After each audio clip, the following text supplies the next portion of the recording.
mi lọ́rẹ̀ẹ́ tí mi lè bá sọ̀rọ̀ tó máa sọ fún yín pé nǹkan báyìí ni àwọn báyìí ọ̀pọ̀lọpọ̀ wà nínú wọn tí mi ní sílvà yìí kan tó yẹ pé èèyàn Ọlọ́run ni wọ́n, èèyàn gidi ni wọ́n, tó ń gbàdúrà tó ń ṣe gbogbo ẹ̀, wọn ò ṣe pé bóyá kan fún interest irọ́ bóyá tó ń gé nìkan kan náà, but ọ̀pọ̀lọpọ̀ náà wà tó yẹ pé olè ni wọ́n lórílẹ̀‐èdè Nàìjíríà yẹn, olè ni wọ́n. So tá bá ń wo pé bóyá àwọn pásítọ̀ yìí náà máa save wa, kò sílùú tó ń gbàdúrà tó Nàìjíríà, kò sílùú tó ń gbàdúrà tó Olúwa, kò dẹ̀ sílùú tí ṣọ́ọ̀ṣì wà tó orílẹ̀-èdè Nàìjíríà yẹn. So kí wá ló dé tí ìlú wa yẹn ò dá? Kí ló dé tí ò dá? Ẹ̀yin náà ẹ wò ń sìn, ẹ jẹ́ kí n sọ fún yín. Tá a bá ṣọ́ra wa, tá a bá ṣọ́ra, wọ́n tiẹ̀ ti gbà Nàìjíríà yẹn, wọ́n ti gbà lọ́wọ́ wa. Àwọn Chinese wọ́n ti gba Nàìjíríà yẹn lọ́wọ́ wa.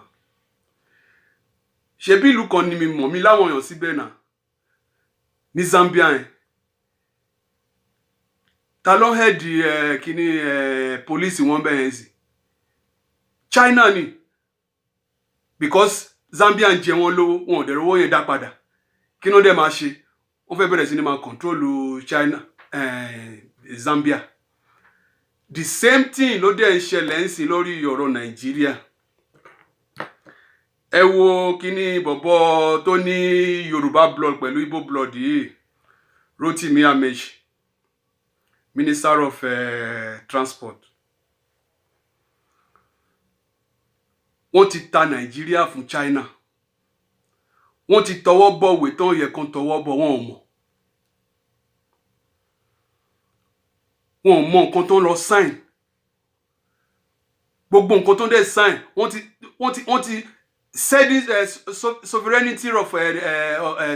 to China.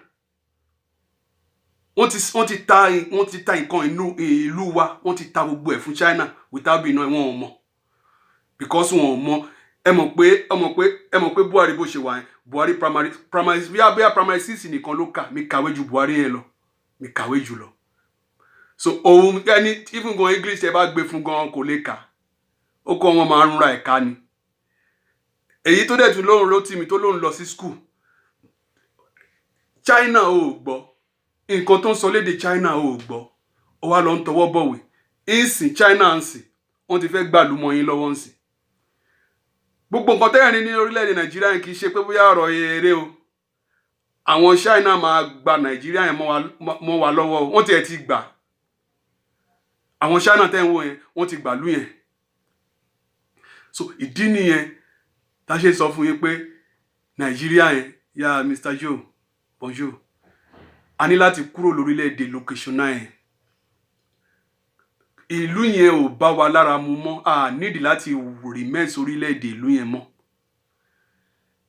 Ìlú tó jẹ́ pé wọ́n ti ta àti kúrò nú ẹ̀, wọ́n ti ta ìlú yẹn, wọ́n ń yá owó lọ́wọ́ China. Owó tẹ̀dẹ̀ ń yá lọ́wọ́ China yìí, kí lẹ fi ń ṣe? Àárín nǹkan tẹ fi ń ṣe. Èèyàn kan dẹ̀ máa ṣe wá sọ fún mi pé ká ṣì remain sínú location 9. Kí là ń ṣe? Kí là ń wá nínú location 9? Kò bá wa lára mu mọ́. Ìyà tó ń jẹ àwọn ọmọ Nàìjíríà ní gbogbo àgbáyé, ó ti ju gbogbo nǹkan tẹ́yìn sọ yẹn lọ.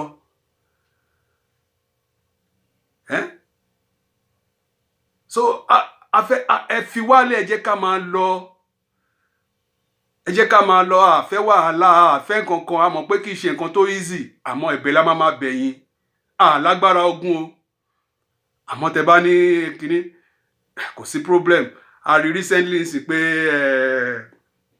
DSS sí wọ́n wá wọn kan ní wọ́n fẹ́ bẹ̀rẹ̀ sí ní ta sáwọn kankan. Ẹ wo, ẹ jẹ́ kí n sọ nǹkan fún yín, ẹ̀yin ọ̀gá àwa ọlọ́pàá. Ọmọ Yorùbá wà nù yín, ọmọ Igbo wà nù yín, Hausa wà nù yín.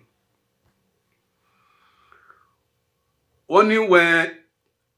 when injustice become a law, resistance become a duty.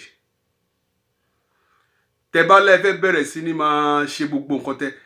Èyí táwa ti bẹ̀rẹ̀ yìí kò sẹ́ni tó máa stop wa o. Èyí táwa ti bẹ̀rẹ̀ yìí kò sẹ́ni tó máa stop wa. a máa ṣe lọ náà ni a dẹ̀ máa gba òmìnira yẹn gbogbo nǹkan tó bá fẹ́ la máa fún a fẹ́ jagun o àmọ́ tẹ́ bá gbé wá ní sá o ní sá a máa tẹ̀lé yín bọ̀tá ní máa wò yín ràn náà bọ̀tá wa fẹ́ ogun ẹ fi wálẹ̀ jẹ́ ká máa lọ ìlú yẹn ò lè dá ìlú yẹn ò lè bẹ́tà kò sẹ́ni tó lè tún ìlú yẹn ṣe restructuring kan ò lè tún ìlú yẹn ṣe restructuring kan báyìí kò lè tún ìlú wa yẹn ṣe téèyàn kan bá ń sọ fún yín mí dẹ̀ sì tún máa ń sọ ṣé rí àwọn kan sì wà tó sì máa ń sọ pé igbá kan àwọn kan ẹ jẹ́ á bọ̀wọ̀ fún àwọn àgbà kan ẹ jẹ́ á bọ̀wọ̀ fáwọn kinní kan tó ń ṣe igbá kan àwọn kan afẹ́nifẹ́bi ni wọ́n àwọn yẹn gangan ni afẹ́nifẹ́bi àwọn tó máa ń sọ pé ẹ bọ̀wọ̀ fágbà ẹ bọ̀wọ̀ sí fẹ́lẹ́ yìí ẹ ṣe igbá kan àwọn àgbàlagbà tó bá ẹ wo ẹ jẹ́ kí n sọ nǹkan fún yín ṣé ẹ rí Koiki bó ṣe wà yẹn Máyégún bó ṣe wà yẹn àbúrò náà jẹ́ sí mi mama respect wọn náà mi lè sọ̀rọ̀ sí wọn anyhow I respect them so why tí mi ṣe ní respect àgbàlagbà àbí èèyàn bí Ṣòwòrẹ́ báwo mi ṣe ní respect ẹ I respect him but àgbàlagbà ń sìn tí ó respect ara mi máa ń sọ fún yín pé sí láyé 1960 mọ́ dẹ̀ sí láyé 1970 ọmọlúwàbí ni gbogbo wa bàbá ti tèmi ọjọ́ ọmọlúwàbí ilé ọmọlúwàbí ni mí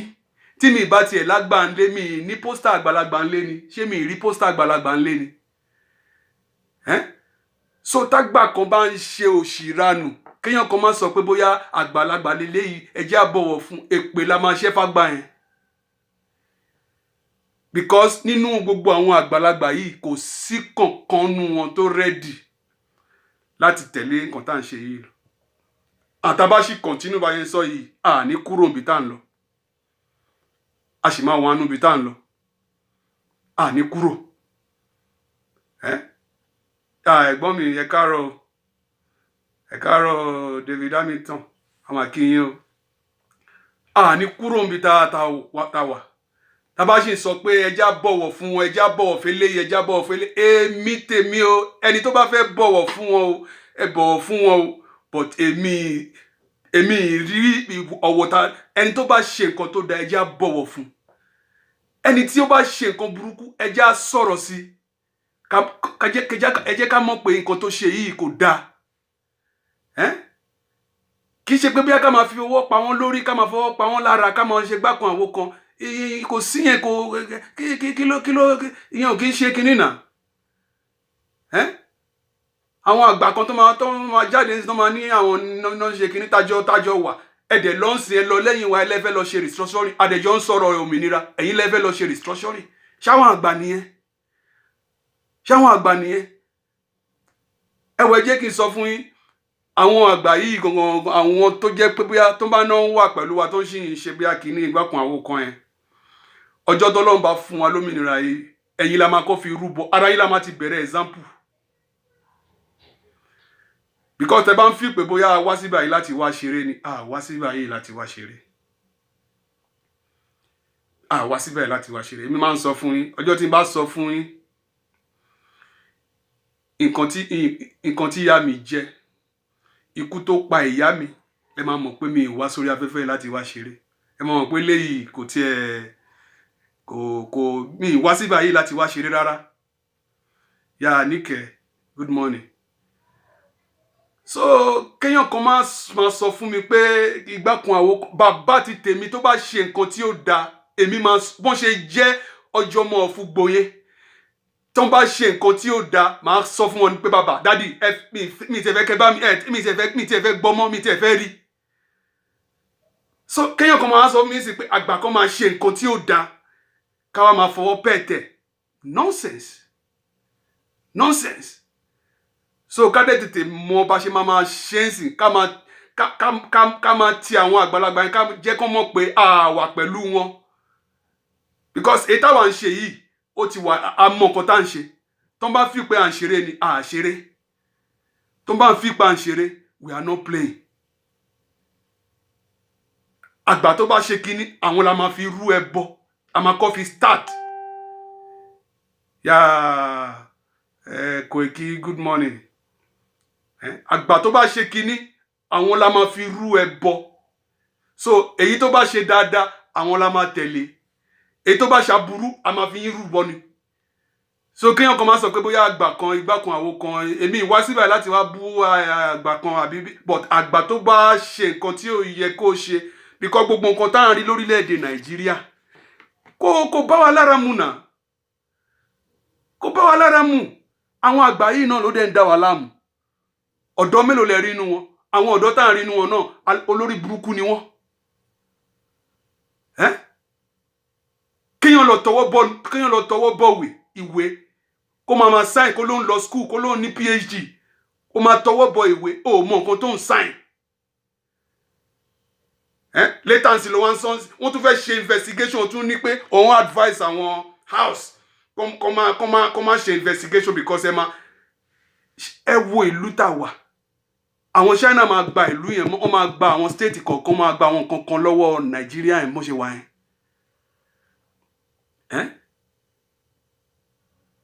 Adela wà nílùú pé a fẹ́ máa respect àwọn kan, a fẹ́ máa sì torí pé àwọn people wọn ò lẹ́nìtìn láti offer fún wa. They have nothing to offer. Wọn ò ní kankan. A dẹ̀ máa fi wọ́n rú, gbogbo wọn la máa fi rú. Tán bá ṣe nǹkan tá fẹ́, the time is coming. Ó pẹ́ ó yá o, tó bá tẹ̀ tún jẹ́ 50 years, ó lè má jẹ́ mi, ó lè jẹ́ ẹni tó ń bọ̀, ó lè jẹ́ àwọn ọmọ wa. Wọ́n máa continue láti máa jà nǹkan tá ń jà yìí lọ. Òmìnira yẹn la fẹ́. Kò sọ̀rọ̀ pé bóyá ọ̀rọ̀ restructuring àbí ọ̀rọ̀ pé bóyá igbá kan àwo kan yẹn. Nǹkan tó bàjẹ́ lórílẹ̀‐èdè Nàìjíríà yẹn ó ti kọjá pé kéèyàn máa kí lẹ̀ ń pè ní restructuring? What are you restructuring? Kí lẹ fẹ́ túnṣe? Níbo lẹ bá dé? Níbo lẹ ti fẹ́ bẹ̀rẹ̀? Àwọn wo ló fẹ́ túnṣe? Nǹkan tí máa ń sọ fún brother mi last time yẹn pé ìgbà tó ní pé káwa máa lọ sí Odùduwà. Ìsìn ó ní ọ̀rọ̀ restructuring. Pé àwọn tó bá kúrò lórílẹ̀‐èdè Odùduwà, ṣèbáwọn náà àwọn tó bá kúrò lórílẹ̀‐èdè náà location 9 ló máa lọ sínú Odùduwà. Àwọn tó fẹ́ ṣe restructuring, who are they? Àwọn wo ni?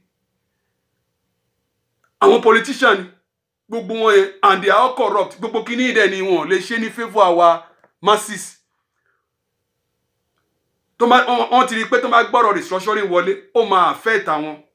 so wọn ò lè gbé wọlé, kò tiẹ̀ lè ṣiṣẹ́, kò lè work. So gbogbo ọ̀rọ̀ restructuring, ọ̀rọ̀ igbá kan àwo kan yẹn sí fún ọ̀rọ̀ yẹn,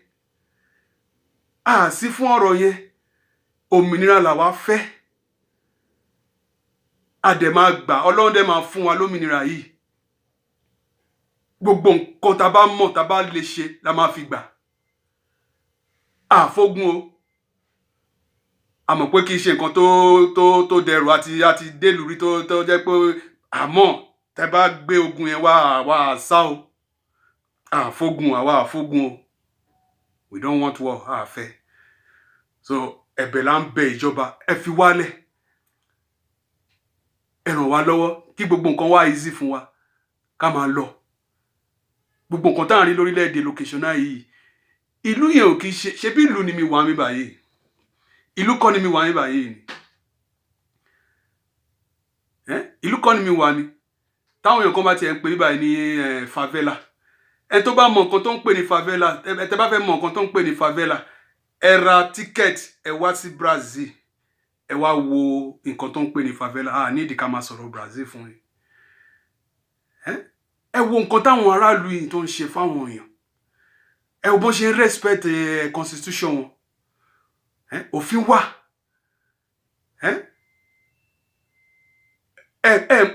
Mọye former president tó ti gbé sẹ́wọ̀n bí báyìí ni. Former governors tó ṣì wà lẹ́wọ̀n. Ìdí ni ètí máa ṣe máa ń sọ fún wọn pé ìlú yín kò sí corruption wà nílùú yìí, but èmi máa ń sọ fún wọn pé ìlú yín kò sí corruption, because corruption tó wà nílùú yín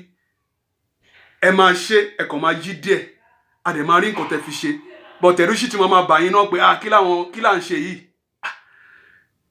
but ṣe rí nílùú títí wa tẹ́ bá fún wọn ní owó pé kán ṣe nǹkan kan wọ́n á kó gbogbo ẹ̀jẹ̀ wọn ò ní ṣe nǹkan kan tí n bá sọ fún wọn báwọn tún lanú lẹ pé so corruption kan tún wà ń lu kan tó tún ju tàwọn lọ mi sọ bẹ́ẹ̀ fún yín bó ṣe wà ń lu mi nìyẹn so ìlú yìí gbogbo nǹkan function everything function ẹni tó bá everybody ẹ̀rù ń bà everybody kan pé kó má tiẹ̀ lọ sẹ́wọ̀n ni kéèyàn kan máa ẹ wo ẹni tó kó billions jẹ ó tún lọ ń dákú irú yàn bẹ́ẹ̀ tó bá dákú mi báyìí inú ẹ̀wọ̀n ló máa lọ kú sí because kò ní kúrò níbi tó wà yẹn but tó dákú ó dẹ̀ sì ń breathe adẹ̀ ń wòran adẹ̀ láwa nù Nàìjíríà ẹjẹ́ a máa ẹ fi wálẹ̀ ẹjẹ́ ká máa lọ kò sí nǹkan téèyàn ò fojú rí kò sílùú téèyàn ò dé àmọ́ bọ́n ṣe ń gbádùn káàkiri ìlú tí ó tó Nàìjíríà tí ó tiẹ̀ lè bá Nàìjíríà sọ̀rọ̀ ìlú tí ó lè bá Nàìjíríà sọ̀rọ̀ àmọ́ bọ́n ṣe ń gbádùn to live better to live better we not àmọ́ pé Africa is Africa but they live 50% better than Nigeria even 70%. So kí la máa remain fún sínú ìlú yẹn fún ẹ fi wálé a fẹ́ máa lọ a fẹ́ kíní tẹ́ fi so wá papọ̀ yìí à ní ìdẹ̀mọ́ ó ti sú wa so ẹ ṣeun gidi gan gẹ́gẹ́ bí mi ṣe sọ fún yín ẹ má gbàgbé pé láti tọwọ́ bọ kíní petition yìí ẹ tọwọ́ bọ̀ ẹ dẹ̀ máa try kẹ́ send ẹ̀ sáwọn others and àtàwọn tí mi dárúkọ bíi Koiki Òṣàtọ́lá àwọn Odùduwà TV radio ìkànkíkan yeah Shooks good morning you are welcome on board àwọn Òṣàtọ́lá gbogbo nǹkan tó ń bá béèrè fún tó bí a tó ń fẹ́ fi ṣèrànlọ́wọ́ ẹ ṣèrànlọ́wọ́ fún wọn tó bá tiẹ̀ tún jẹ́ $1 ni kò sí nǹkan tó kéré àti gbé ẹgbẹ́ Odùduwà lárugẹ náà ni àti jẹ́ kíṣẹ́ yìí lọ síwájú náà la ṣe ń ṣe gbogbo ẹ̀ so nǹkan kí nǹkan tẹ́ bá ní kò sí nǹkan tó kéré láti fi kì í ṣe wọn gba owó yẹn pé bóyá kàn fi yeah thank you bro wọn gba owó yẹn pé bóyá kàn fi jẹun àbí bóyá kàn fi irú Odùduwà TV ń sì tó fẹ́ ṣe rédíò yẹn wà very very important ṣe rí rédíò tá à ń sọ yìí íńtánẹ́ẹ̀tì ń sì gbogbo èèyàn kọ́ ló ní access sí íńtánẹ́ẹ̀tì but rédíò bá wọn bàbá ti tèmi sí wọn kì í lo íńtánẹ́ẹ̀tì orí fóònù gbogbo nǹkan tí mi ṣe bàbá mi ò rí wọn tí ẹ mọ nǹkan tí mi ṣe so àwọn tó wà nínú oko yẹn tí rédíò bá wà wọn á lè tan rédíò wọn a máa gbọ́ nǹkan tá à ń sọ àwọn tó wà nínú kíní tí ó ní access íńtánẹ́ẹ̀tì wọn máa gbọ́ rédíò wọn máa so a ní láti gbogbo aládé ní láti ṣèrànlọ́wọ́ yìí a ní sọ pé a fẹ́ dáyàn kan because níbo náà ti ń ṣiṣẹ́ wọn ṣiṣẹ́ níbo náà ti iṣẹ́ wo náà ń ṣe gbogbo iná wọ́n ń jà náà pé wọ́n ń jà fún wa náà ni à ń jà fún àwọn ọmọ Odùduwà ni pé kó lè fi dá ni so gbogbo nǹkan kí nǹkan tẹ́ bá ní tó bá béèrè ẹ fi ràn wọ́n lọ́wọ́ kó fi lè gbé iṣẹ́ Odùduwà lárugẹ so ẹ ṣeun gidi gan so ìlú yẹn ò kì í ṣèlú tá máa remain sí o tabadé ṣì sọ pé bóyá àwọn pásítọ̀ kan àwọn àfáà kan àbí àwọn ọba kan ló máa save wa irọ́ ni o a máa ní láti dìde àwọn ọ̀dọ́ wa ní láti dìde mi ti ẹ̀ ń gbọ́ information kan sì tán ni pé wọ́n ti fẹ́ reduce system of internet lórílẹ̀‐èdè Nàìjíríà gbogbo kìíní yẹn wọ́n fẹ́ fi kọ́ọ̀tì kìíní íńtánẹ́ẹ̀tì tó dà tẹ́lẹ̀ wọ́n fẹ́ fi kọ́ọ̀tì ẹ̀ sódà káwọn èèyàn má tiẹ̀ máa gbọ́ nǹkan tó ń ṣẹlẹ̀ ní gbogbo àgbáyé ṣèlú nìyẹn ibi tẹ́mi wọn àmì báyìí àwọn èèyàn lè protest láti èní di 100 years kò sọ̀rọ̀ pé bí wọ́n máa sọ pé wọ́n fẹ́ kọ́ọ̀tì íńtánẹ́ẹ̀tì kò sí nǹkan tó jọ bẹ́ẹ̀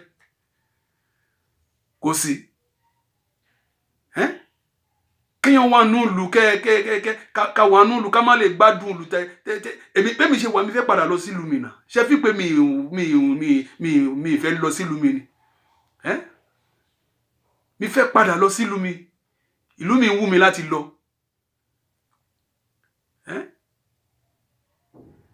but ṣé ìlú tó yẹ pé tó dàbí dustbin ibẹ̀ ni màá lọ máa gbé tó dàbí dustbin ẹ̀rí bí ẹ̀wù ẹ jẹ́ kí n sọ nǹkan fún mi láti ìgbà tẹ́mi ti wà ń lu yìí tí n bá lo air condition ní São Paulo ibi tí mi wà nínú mọ́tò kò lè ju 15 times lọ 20 times because kò síbi tẹ́ máa dé kì í ṣe kò sọ̀rọ̀ pé bóyá eruku kò sọ̀rọ̀ pé bóyá kìíní bọ̀ ní Nàìjíríà yẹn àwọn tó ń lówó yẹn tó ń gbádùn yẹn ṣé wọ́n lè drive without air condition àdèlà àwọn àánú olùpá ń gbádùn kò sí gbádùn kankan lu yẹn ìgbádùn wo ló wà lu yẹn kò sí gbádùn kankan àwọn tó dẹ̀ ń kówó yẹn àwọn tó dẹ̀ ń kówó ìlú yìí jẹ yẹn they are the same people kò sí kankan tó máa ṣẹlẹ̀ sí wọn kò sí kankan tó máa ṣẹlẹ̀ sí wọn máa gbé lọ síbí wọn máa gbé lọ sọ́hùn wọn máa gbé lọ síbí wọn máa gbé lọ sọ́hùn wọn máa gbé lọ síbí wọn máa gbé lọ sọ́hùn ó máa bọ́ sórí kan náà so kò sọ̀rọ̀ ọ̀rọ̀ Nàìjíríà yẹn ò lè dá téèyàn kan bá ń sọ fún mi pé Nàìjíríà yẹn máa dá ẹ sọ fún mi pé ó ti ya wèrè kò sí bàbá ńlá yẹn tó lè túnṣe so the best thing ni pé kó fi wálẹ̀ ká máa lọ a fẹ́ máa lọ ẹ fi wálẹ̀ òmìnira yìí a ní ìdẹ ó wà very very important fún wa mi fẹ́ káwọn ọmọ mi dé orílẹ̀-èdè ẹ wọ jẹ́ kí n sọ fún yín mi káwọn ọmọ mi lọlé yẹ mọ̀ pé mi ṣe up till now mi ṣe pálí Nàìjíríà fáwọn ọmọ mi because mi rí pé kò wúlò ìyàwó mi sọ fún mi gbáyìn pé kí n ṣe fún mi ní kí n fẹ́ ṣe pálí yìí fún wọn fún mi ṣe pálí Nàìjíríà fún wọn because pálí yẹn ò wúlò ẹ mọ̀ ṣẹ́rí ẹ̀ tẹ́ bá rí ọmọ 9 years tó jẹ́ ọmọ Nàìjíríà yá Mr. Adékanyà ẹ káàárọ̀ ọmọ Nàìjíríà tó bá dé any country the whole world the way tó ṣe máa receive ọmọ Nàìjíríà yẹn ó máa dàbí pé wọ́n receive terrorist ni wọ́n pay attention lórí ọmọ yẹn ọmọ 9 years 10 years ni o títorí kíni títorí bí ìlú wa ṣe rí ni mi ṣe pálí fáwọn ọmọ mi because mi rí pé pálí yẹn ò kì í ṣe kò lè gbé wọn lọ anywhere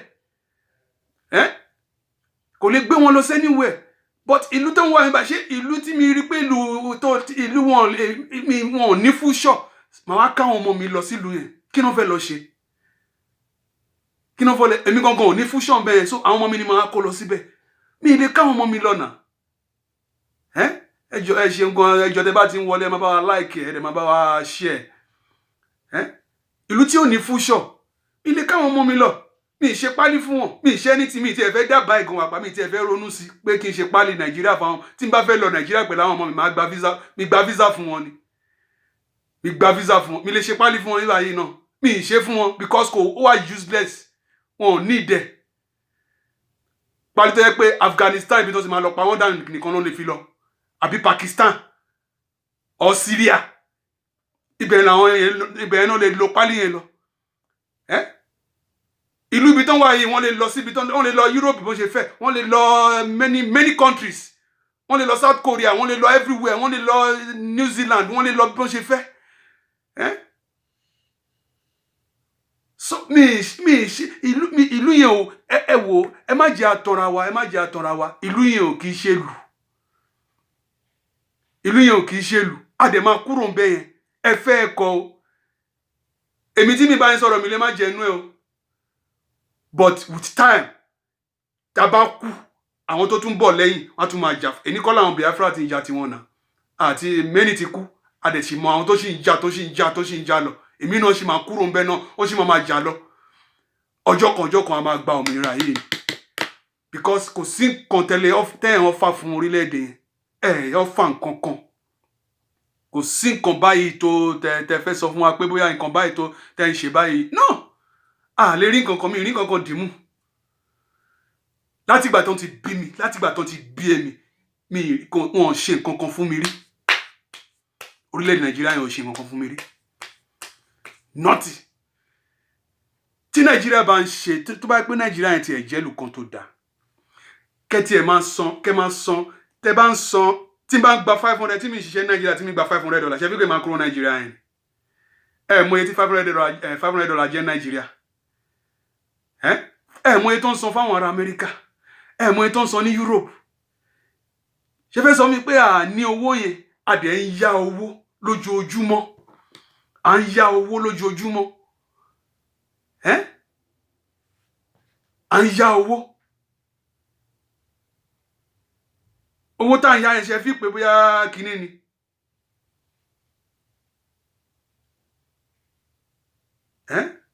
à ń yá owó lójoojúmọ́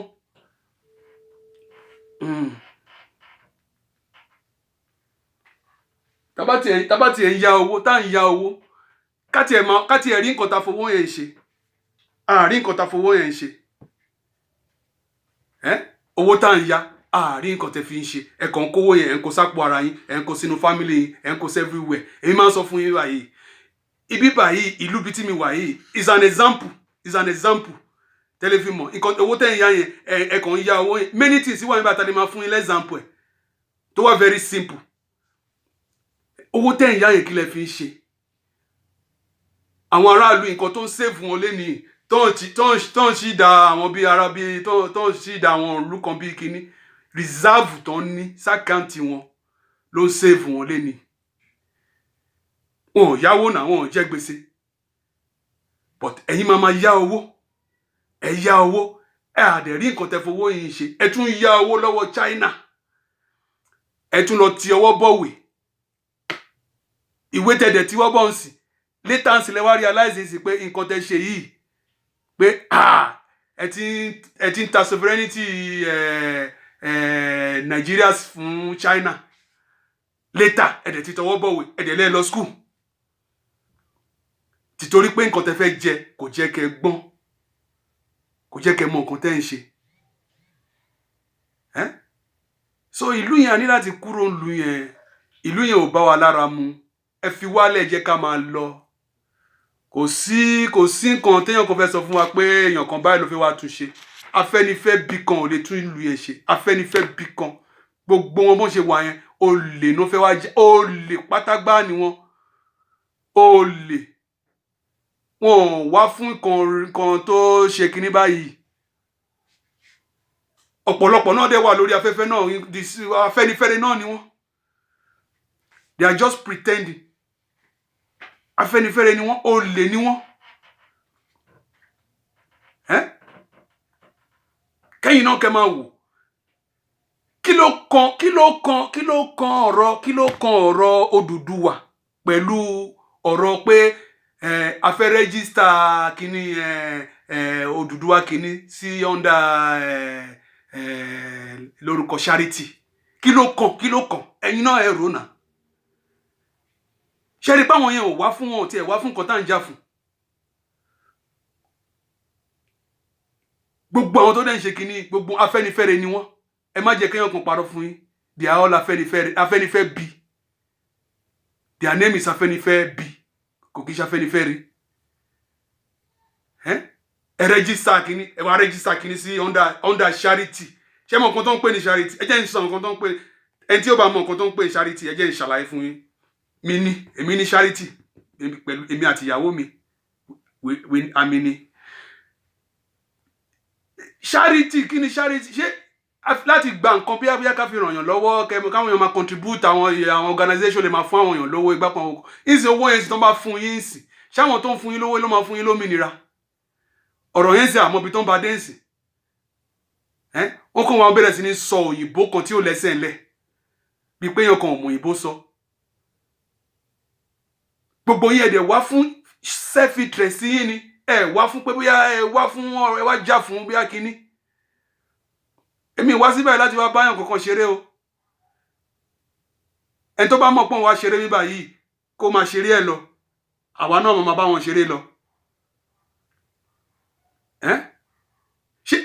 ẹ sọ fáwọn ọmọ Yorùbá pé nǹkan tẹ́ fẹ́ ṣe yẹn tẹ́ fẹ́ rẹ́gísítà yẹn ẹ sọ mí ni ẹ fún wọn ẹ sọ mí ni ẹ fún wọn náà ẹ sọ mí ní kíní yẹn fún wọn because the organization kan bá fún yín ní £5 million nísìn or €5 million níbo lẹ máa kó sí àpò yín lẹ máa kó sí so ẹni tó ń fún yín £5 million sì ló máa fún yín lómìnira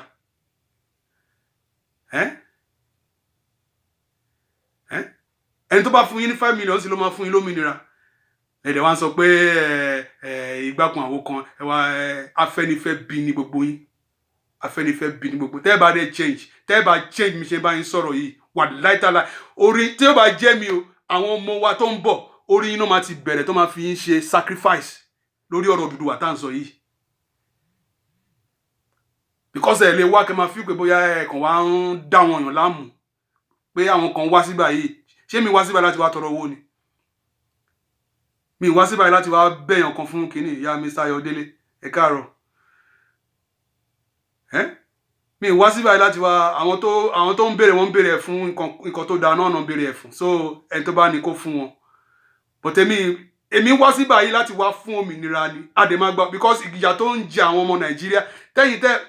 àwọn tó bá wà lókè òkun tẹ́ bá rí pé ìyà ò jẹ yín bóyá ẹ ṣì wá ń lù kan tó jẹ́ pé wọ́n ṣì ń fún yín lówó ó láwọn ìlú kan tó jẹ́ pé àwọn ọmọ Nàìjíríà wà tó jẹ́ pé wọn ò fún wọn ní 1 penny wọn ò tiẹ̀ ní òmìnira ara ni wọn tó lè jẹ́ ìlú ńlá àwọn ọmọ Nàìjíríà but torí pé àwa wà ní ìlú kan tó ṣe kinní a máa sọ pé bóyá títorí pé bóyá kinní a fẹ́ máa àti ẹ̀ lérò pé ìyà ń jẹ àwọn tó wà níbà ẹja ṣe kinní fún pẹ̀lú ọpọlọ kan ká ṣe pẹ̀lú ọkàn kan ẹ wá fún pé fún self interest yín ṣe fi pé mi ní ìdòwò ni èmi tẹ́mi wọ́n báyìí kò sẹ́ni tó mọ bó ṣe ń wá owó nínú gbogbo yín ju èmi lọ kò sí nobody àtọ̀nà tó dá o àtọ̀nà burúkú o tẹ́ bá lè mọ ọ̀nà burúkú yẹn gbogbo ẹ̀ náà la mọ̀ but èmi wá sí báyìí ṣe fi ipò kan yìí sí pé kéèyàn kankan wá sórí afẹ́fẹ́ pé ẹ ṣeun kan bàbá mi Oòduà gbogbo wa o kò yí sí pé kéèyàn wá sórí afẹ́fẹ́ kéèyàn máa jà fún kinní náà but bó ṣe ń ká mi lára sí bí mi ṣe rí nǹkan tójú mi ti rí tójú ọ̀pọ̀lọpọ̀ ọmọ Yorùbá náà dẹ̀ ti rí káàkiri àgbáyé ló ṣe push mi pé kí wọ́n máa ṣe nǹkan tí mi ń ṣe yìí èmi kì í sọ̀rọ̀ tẹ́ bá rí mi gan tí bá wà pẹ̀lú tẹ́ bá tó wá sọ mi pé ọwọ́ ẹ ló ń pariwo lórí afẹ́fẹ́ àwọn ọ̀rẹ́ mi gbogbo àwọn tó wà níbà yìí ó mọ̀ mi gbogbo wọn ló mọ̀ mi orí afẹ́fẹ́ ni ti bẹ̀rẹ̀ sí ní pariwo ó dẹ̀ ẹwọ jẹ́ kí n sọ nǹkan fún yín tẹ́ bá lọ wo first video mi tí mi ṣe ní Odùduwà TV ẹ rí pé orí mi tóbi mi sanra ẹ rí pé mi ti lé kí ló yẹ ṣe fi pé mi kì í jẹun ni but ọ̀rọ̀ yìí ló máa ń tí bá tí tó bá kò lè pa mí